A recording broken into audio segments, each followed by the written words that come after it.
Gusto mo ng real talk? Real talk, ha? Pagod na akong intindihin ka. Ako rin, pagod na rin ako. Pagod na akong sumunod sa lahat ng gusto mo. Sa pagbabawal mo, sa pagbabantay mo, sa pagiging demanding mo. Para yun sa'yo. Para sa future mo. Sa future nating dalawa. Baka naman ako lang nag-iisip na tayong dalawa sa future. Ira, may sarili din akong buhay. May mga gusto kong gawin na hindi ko magawa dahil ayaw mo. Nakakasakal na.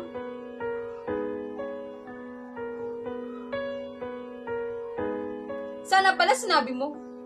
Para hindi na tayo mabot sa ganito. Hindi ko nga masabi sa'yo dahil alam kong ganyan na magiging reaction mo. Pero Ira, hindi ko ba talaga nasabi sa'yo? O hindi mo lang ako iniintindi? Hindi kita iniintindi? Ako ba? Ako ba yung hindi nakakaintindi? Ako pa yung masama? Ako pa yung mali?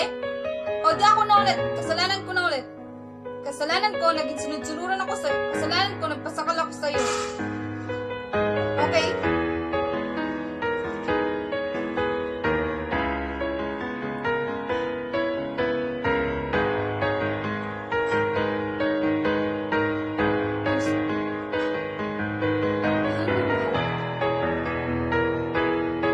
Mahal mo ako. Naiintindihan mo. So, pati pagmamahal ko, pagpasyonan mo. Wow! Pambihira. Mabuti pa tapusin na lang natin to. Yun ba yung gusto mo?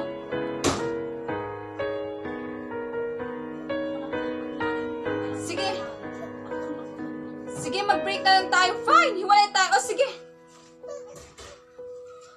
Pero itong tatandaan mo, hindi ako bumabalik sa mga ex ko.